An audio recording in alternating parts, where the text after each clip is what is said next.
Active education information YouTube channel में आप सभी का फिर से स्वागत है। देखिए, यदि आप भी एमएस एक्सेल को सीखना चाहते हैं तो इस वीडियो को बिल्कुल भी ना छोड़ें, क्योंकि इस वीडियो के माध्यम से आप जानेंगे कि एमएस एक्सेल क्या है, एमएस एक्सेल का क्या क्या उपयोग होता है, और एमएस एक्सेल विंडो को क्या क्या बोला जाता है, और एमएस एक्सेल फाइल का एक्सटेंशन क्या होता है, और एमएस एक्सेल की विशेषता क्या होती है, एमएस एक्सेल को ओपन कैसे करें, और एमएस एक्सेल कैसे सीखें। तो सबसे पहले बात आती है एमएस एक्सेल क्या है। तो देखो, एमएस एक्सेल जिसका पूरा नाम माइक्रोसॉफ्ट एक्सेल है, इसे केवल एक्सेल के नाम से भी जाना जाता है।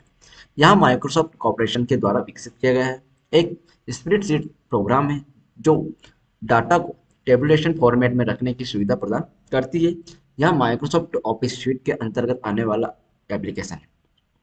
जिस प्रकार पुराने समय में डाटा को रजिस्टर पर मैन्युअली पेंसिल की सहायता से रो और कॉलम बनाकर व्यवस्थित किया जाता है, ठीक उसी प्रकार इलेक्ट्रॉनिक वर्कशीट एक्सेल में भी डाटा को व्यवस्थित करने के लिए रो और कॉलम बने होते हैं। एमएस एक्सेल डाटा को व्यवस्थित करने के अलावा कैलकुलेशन करने, निर्णय लेने, डाटा का ग्राफ तैयार करने, रिपोर्ट तैयार करने और वेबसाइट पर डाटा के साथ काम करने इत्यादि की सुविधा देता है।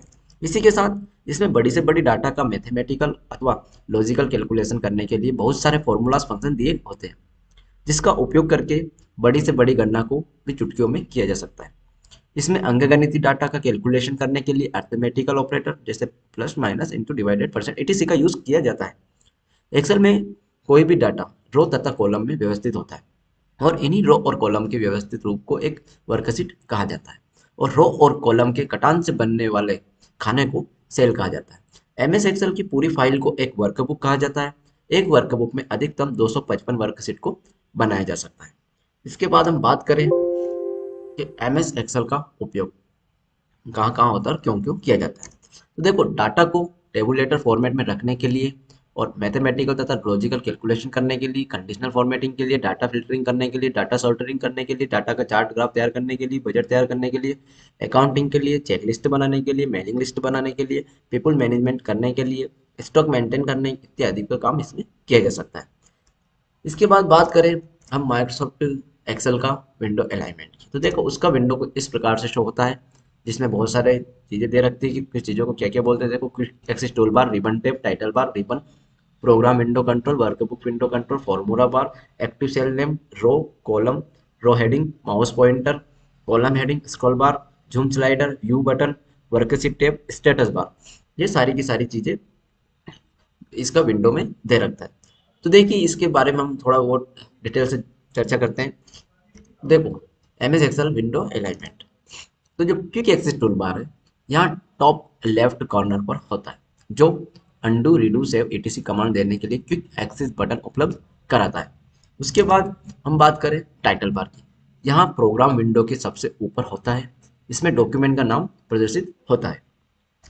उसके बाद प्रोग्राम कंट्रोल विंडो, यह टॉप राइट कॉर्नर पर होता है, इसमें मिनिमाइज, मैक्सिमाइज, रिस्टोर तथा क्लोज बटन होती है, जिसकी मदद से प्रोग्राम को छोटा, बड़ा या क्लोज किया जा सकता है। उसके बाद रिबन की बात करें, तो यहाँ फॉर्मूला बार के ऊपर होता है, जिसमें एक्टिव टैब से संबंधित कमांड ग्रुप वाइज डिस्प्ले होता है। उसके बाद रिबन टैब की बात करें, तो यहाँ टाइटल बार के नीचे होता है, टैब बार भी कहा जाता है। इसमें home, insert, page layout, formula, data, review, view tab होता है। इसका संबंधित कमांड रिबन में डिस्प्ले होता है। इसके बाद बात करें वर्कबुक विंडो कंट्रोल, यहाँ प्रोग्राम विंडो कंट्रोल के ठीक नीचे होता है, जिसमें मिनिमाइज, मैक्सिमाइज, रिस्टोर तथा क्लोज बटन होते हैं। इसका काम केवल वर्कबुक को छोटा या क्लोज करना होता है। उसके बाद फॉर्मूला बार, यहाँ रिबन के ठीक नीचे होता है, इसमें एक्टिव सेल का फॉर्मूला डिस्प्ले होता है। उसके बाद एक्टिव सेल नेम बॉक्स, यहाँ फॉर्मूला बार के लेफ्ट साइड होता है, जिसमें एक्टिव सेल का नाम डिस्प्ले होता है। उसके बाद रो की बात करें, यहाँ वर्कशीट पर बने टेबल के हॉरिजेंटल लाइन होता है, जिसे रो कहा जाता है। इसके बाद कॉलम, यहाँ वर्कशीट पर बने टेबल के वर्टिकल लाइन होता है, जिसे कॉलम कहा जाता है। इसके बाद सेल, हॉरिजेंटल और वर्टिकल लाइन के कटान से बनने वाले खाने को सेल कहा जाता है। इसी सेल में कोई डाटा फिल किया जा सकता है। बात करें हम रो हेडिंग की, यहाँ वर्कशीट के बाएं साइड होता है, इसमें रो की पहचान के लिए कंटिन्यूस न्यूमेरिकल नंबर लिखे होते हैं, इसे रो हेडिंग कहा जाता है। यहाँ एक से शुरू होकर 10,38,576 तक जाता है। कॉलम हेडिंग की बात करें, यहाँ वर्कशीट के ऊपर साइड होता है जिसमें कॉलम की पहचान के लिए कंटिन्यूस अल्फामेटिकल नंबर लिखे होते हैं, इसे कॉलम हेडिंग कहा जाता है। ए से शुरू होकर एक्स एफ डी तक जाता है। वर्कशीट टैब, यहाँ पूरी वर्कबुक में वर्कशीट की संख्या को टैब के रूप में प्रस्तुत होता है, जिसे वर्कशीट टैब कहा जाता है। स्क्रॉलर बार की बात करें तो यहाँ हॉरिजॉन्टल तथा वर्टिकल दोनों साइड एक स्लाइडर की तरह होता है जो डॉक्यूमेंट को ऊपर नीचे लेफ्ट राइट करने की सुविधा प्रदान करता है। स्टेटस बार की बात करें तो यहाँ पूरी विंडो के सबसे नीचे होता है जिसमें सिलेक्टेड ऑप्शन का स्टेटस शो होता है। व्यूज बटन या स्टेटस बार पर मौजूद जूम स्लाइडर के बगल में होता है। यहाँ 3 बटन होता है, नॉर्मल, पेज लेआउट तथा पेज ब्रेक प्रीव्यू, जो 3 अलग अलग व्यू मोड प्रदान करता है। जूम स्लाइडर या स्टेटस बार के राइट साइड होता है जो वर्कशीट को जूम इन तथा जूम आउट करने की सुविधा प्रदान करता है। इसके बाद बात करें हम एमएस एक्सेल का जो एक्सटेंशन होता है या एक्सक्लूडेबल फाइल का नेम होता है E X C E L dot E X E होता है। इसके बाद इसके एक्सटेंशन की बात करें कि एम एस एक्सेल फाइल का एक्सटेंशन क्या होता है। देखो एम एस एक्सेल फाइल का एक्सटेंशन जो बाय डिफॉल्ट होता है वो dot x L S x होता है। हालांकि एम एस एक्सेल और भी अलग अलग एक्सेल सपोर्टेड फाइल फॉर्मेट में सेव करने की सुविधा प्रदान करता है जिसका एक्सटेंशन अलग अलग हो सकता है। उसके बाद एम एस एक्सेल की क्या क्या विशेषता होती है देखिए। User friendly program, M S Excel की सबसे बड़ी विशेषता है कि यहाँ एक यूजर फ्रेंडली प्रोग्राम है जिसमें यहाँ लोगों के बीच में काफ़ी पॉपुलर है। इंस्टेंट कैलकुलेशन, देख इसमें दिए गए मैथमेटिकल एंड लॉजिकल फॉर्मूलाज की मदद से किसी भी डाटा का तुरंत ही कैलकुलेशन किया जा सकता है। इजी टू एडिट, यहाँ डाटा को बड़ी ही आसानी से एडिट करने में सुविधा प्रदान करता है। इसमें अपने आवश्यकता कोई भी डाटा जोड़ सकते हैं या मौजूदा डाटा को एडिट कर सकते हैं। ग्राफिकल डिस्प्ले ऑफ डाटा, इसमें टेक्सचर्ड डाटा के साथ साथ उसका ग्राफिकल रूप जैसे चार्ट, ग्राफ, टेबल इत्यादि भी प्रस्तुत होता है। Multiple spreadsheet in one file, इसमें एक ही फाइल में कई सारे स्प्रेडशीट के साथ काम करने की सुविधा मिलती है और सभी स्प्रेडशीट में डाटा भी अलग अलग प्रकार के हो सकते हैं।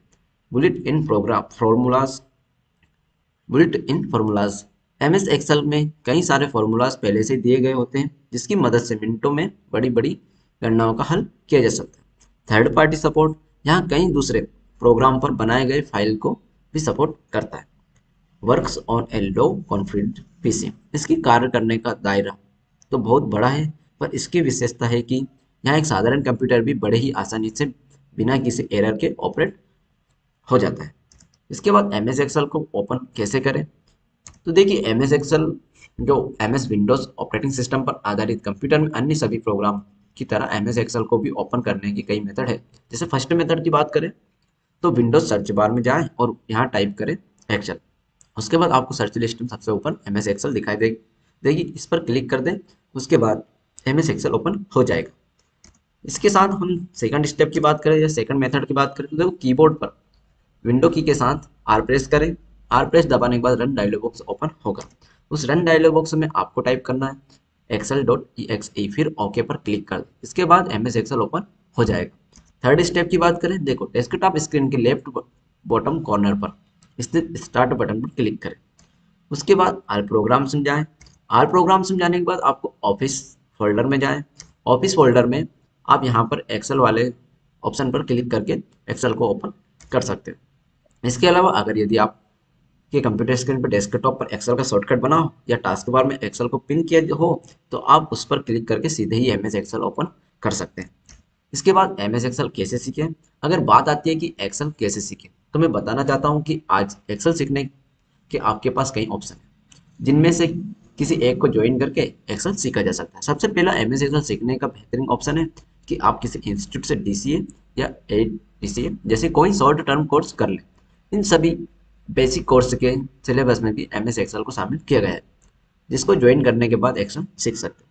दूसरा ऑप्शन है कि आप कोई ऑनलाइन पेड कोर्स ज्वाइन कर लें। आज ऑनलाइन भी कई सारे प्लेटफॉर्म पर एम एस एक्सेल बिल्कुल ऑफलाइन की तरह सिखाई जाती है। अंदर केवल इतना होता है कि यहाँ आपको वीडियो के माध्यम से सीखना पड़ता है। तीसरा ऑप्शन है कि आप यूट्यूब पर किसी अच्छे वीडियो ट्यूटोरियल को फॉलो करें। यहाँ कई सारे ट्यूटोरियल आपको मिल जाएंगे जिसमें बिल्कुल फ्री में एम एस एक्सेल सीख सकते हैं। हालांकि इसमें आपको कोई सपोर्ट या सर्टिफिकेट नहीं दिया जाता है। और यदि आप भी हमारे चैनल से एक्सेल सीखना चाहते हो तो इसमें और भी अभी लेटेस्ट वीडियो डलने वाले हैं, आप उन्हें देख सकते हो।